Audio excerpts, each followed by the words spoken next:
Welcome to Sports Update on Trust TV. I am Emmanuel Fashimi. Good to have you this evening. Let's begin from the home front. Let's begin from the home scene. Let's talk about the NNL, where at least the disciplinary committee of the Nigerian National League NNL, that is the second tier of Nigerian club football, where we get teams that are promoted to the first tier club football in Nigeria. That's the NNL. This is the most important league in the land now. They've pardoned Gateway and Malumfashi FC of Katsina and Gateways of Abeokuta now to at least to play in the Nigerian National League 2023-2024 season. We know that match day one has already is already done and dusted, so this team know what they are going to do. But at the end of the day, the disciplinary committee of the Nigerian National League tempered justice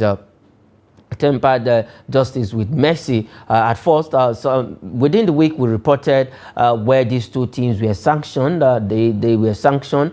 They were asked to leave the league because of their club licensing and registration and other modalities that they were supposed to follow, that is the code of the league, but they flaunted that. They were given a deadline to meet up with all of the registration and then the licensing, but they didn't meet up, and the league, after exhausting all waiver, they had to sanction this team by at least telling them not to participate in the Nigerian National League 2023-2024 league season. But after all, an appeal was filed to the Nigerian Football Federation Appeal Committee, and it was looked into, and at the end of the day, that decision has been rescinded. Now they have been asked to play in the Nigerian National League. It's a good one.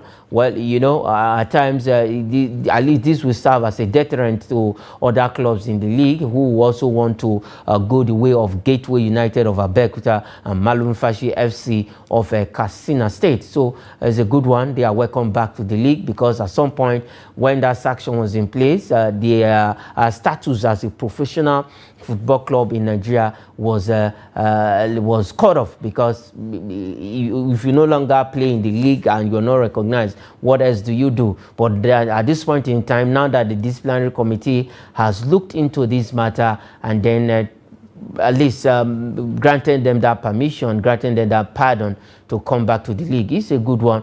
But I think all the clubs, not just in the NNL alone, also in LLO, in the Nigerian Premier Football League, the senior league of the land, you shouldn't be reminded of your club registration, licensing, and what have you. This is what you are supposed to do before the kickoff of the new season. So it's something that, you know, it's a regular, when you know something is regular, something you are supposed to do before you can partake in any competition, you are not supposed to be reminded. So I think other clubs should turn a new leaf. Those clubs who have it in mind to also do what Gateway United and Malumfashi FC of Katsina did, at least they should not try that. Because I was really happy when they were sanctioned, and I expected that sanction to be upheld. They should use them as a lesson to other clubs in Nigeria. But now, you know, sometimes you just have to,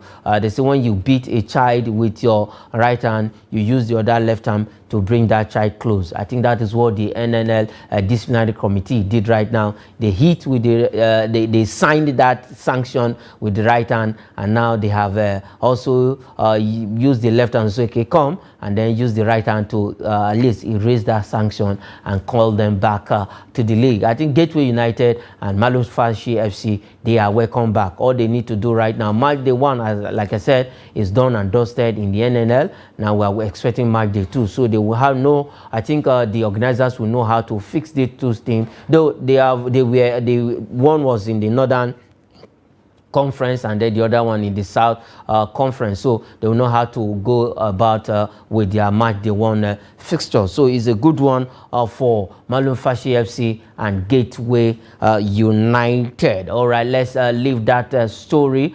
This is not a good news for Nigerians at all, and also the player himself is not a good news for Nigerians. Now we'll talk about Taiwo Awoniyi, who will be missing the Nations Cup after that surgery right there in England. It's a very big mix for the Super Eagles of Nigeria. Right now that we're happy that we have all of our players playing so well in Europe and all of our strikers doing so well. Now we're having one of them who will not be part of that fray that will be going to the Nations Cup in 2024. Taiwo Awoniyi, he suffered that injury when he came down to Nigeria, and he left the team's camp back to England, and it was not really looking good. But thank God the surgery was successful, but now he will not be part of the team that will be going to the Nations Cup. It's not just too good for the Super Eagles because we want to have a lot of options up front. We have the likes of Victor Osimhen, who also is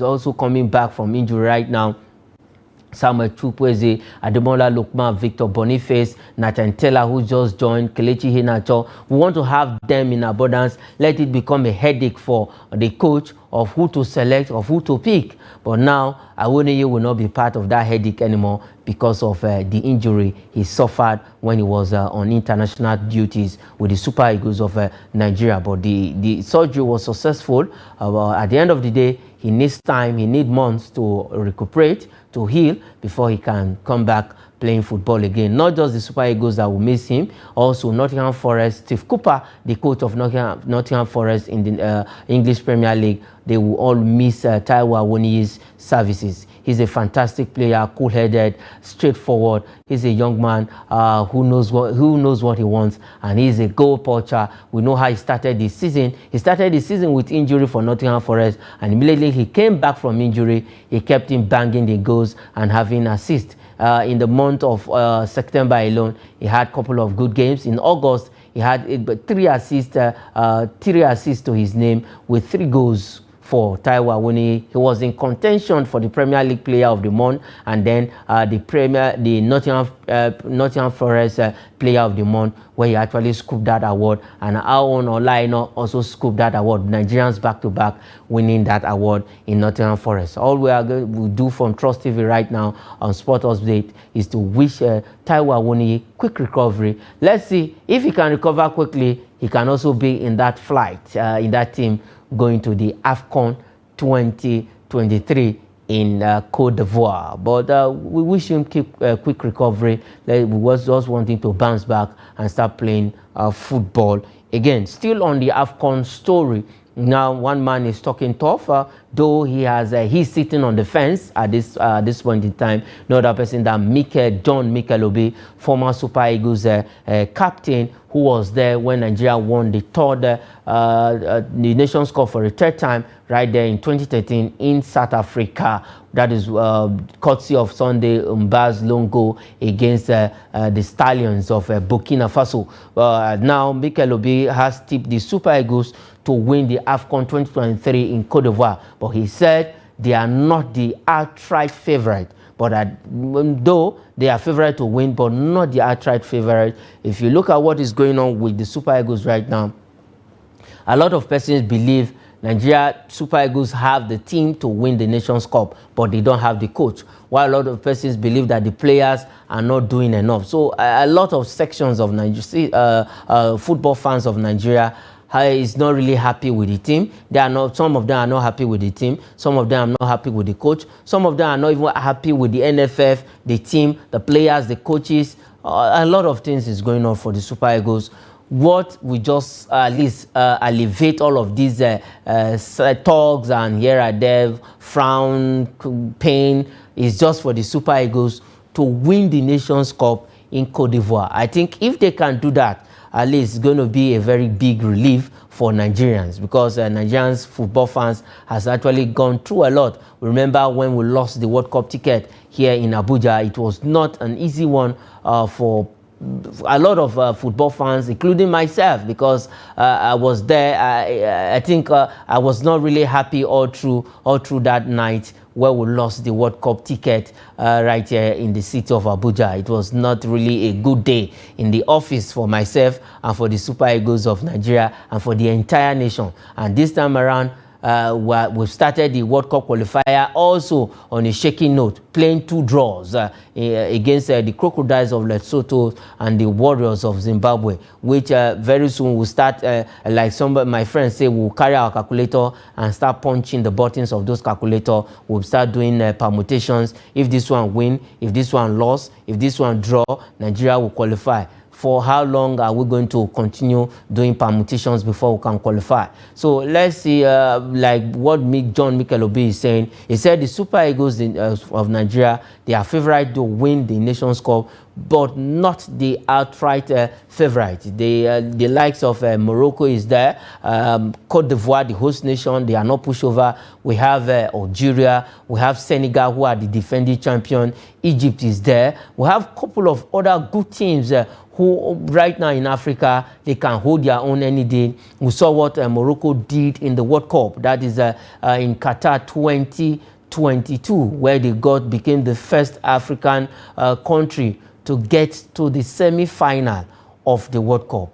Massive one. So they also qualify for the Nations Cup. We have Tunisia, the Carthage Eagles of Tunisia, they are there. We have a couple of other countries. Let's not forget that though the Black Stars of Ghana might not be where they are, but this is a football competition. They can just get to the competition and become better. So a lot of things. If the Super Eagles need to wake up, they sincerely need to wake up, because if we really want to go to the Nations Cup and win it, we have to win it fair and square, and we have to be ready. For Jose Pizarro, I think he needs to get the team, he needs to get that team together so that we can do well and win the Nations Cup fair and square. For Mikel Obi, well, let's see, he said Nigeria is well, at least one of the countries to win the Nations Cup, though not the outright favorite to win the Nations Cup. Let's see if they can actually win it and win it fair and square. We are in Group A,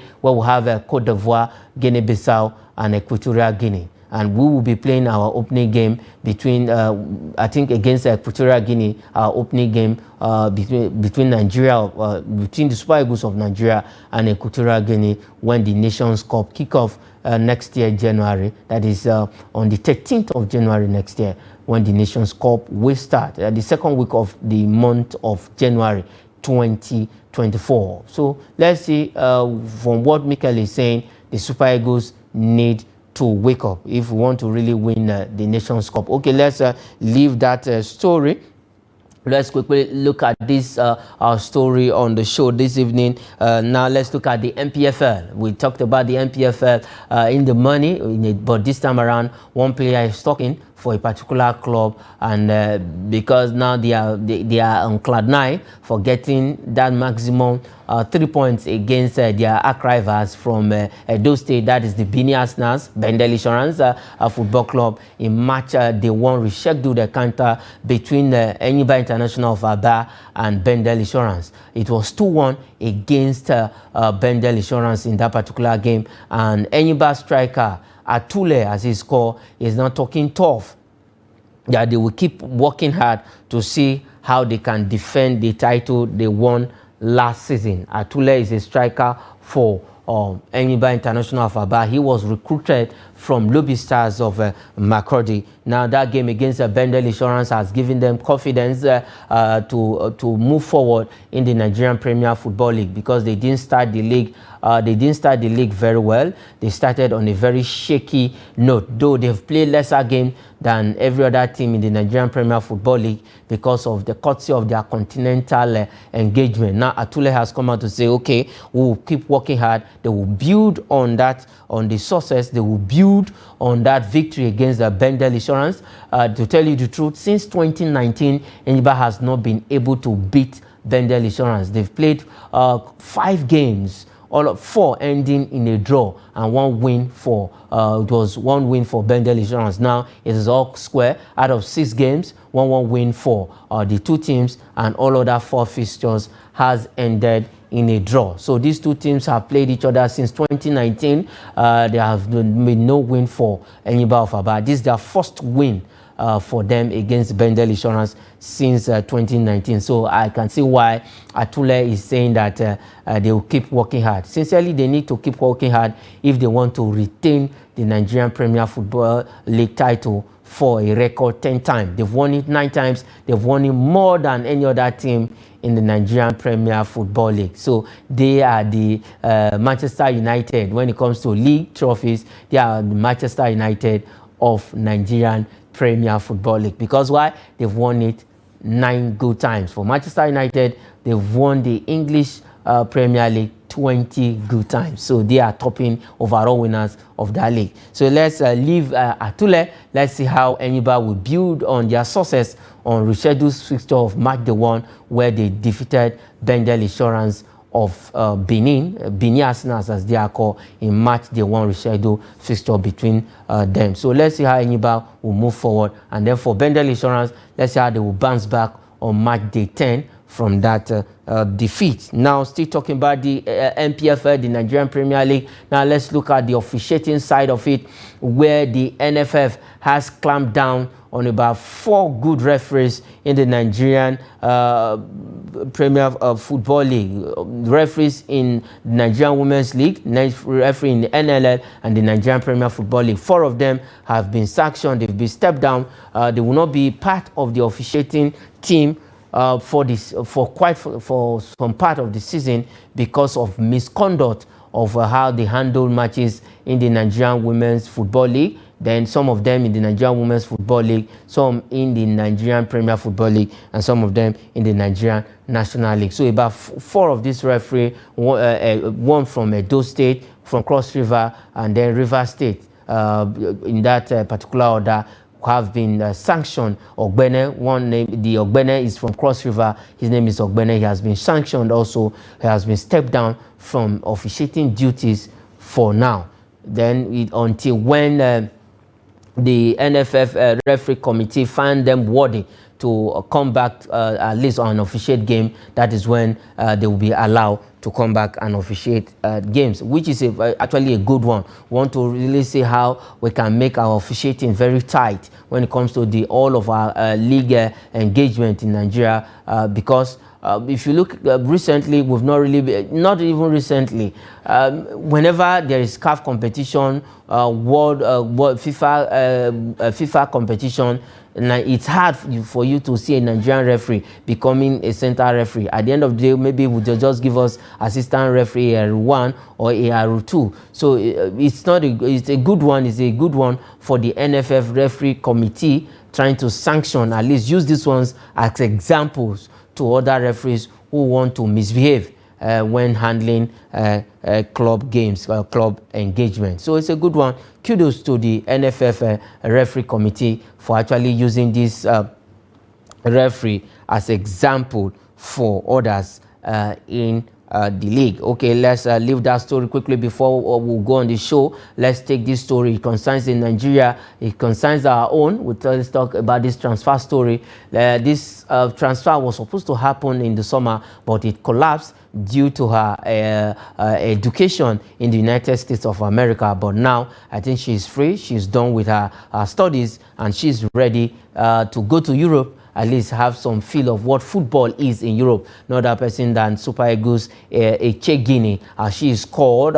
She was there for the Super Falcons in the Australia New Zealand 2023 Women's World Cup, where she did so well for the Super Falcons of Nigeria. Now, I think the deal will go through in January. Echegini will be heading to Juventus to join the Juventus ladies in the Italian women's club football. So it's a good one for Echegini, fantastic player for the Super Falcons. Now she wants to leave the United States of America, where she lived all her life till now. She wants to come down to Europe and experience European football. So good one. If that day goes through in January, we'll be seeing Echegini in Juventus color. Now that transfer is being kept until January. Let's see if it will go through. And sincerely speaking, I think I support her moving to Juventus in Italy. Okay, let's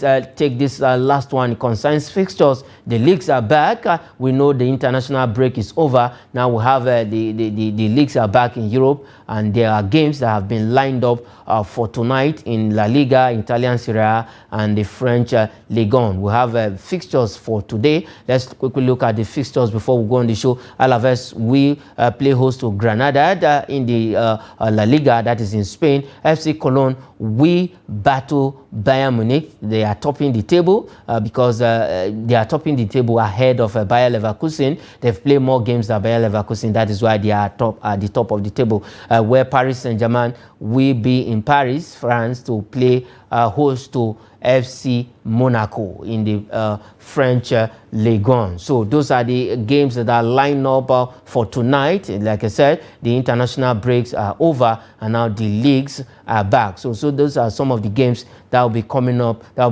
Tonight in La Liga, in Italian Serie A, and then in French Ligue 1. And that is where we'll leave it on the show on Sports Update from Trust TV. I am Emmanuel Fashimi. Now we'll have to just enjoy this MPFL game, the match rescheduled fixture between Bendel Insurance and Enyiba Alfaba. Right there, mark the one fixture of the new season. So let's just leave you with this video so that you can just catch some glimpses, some highlights of that particular game.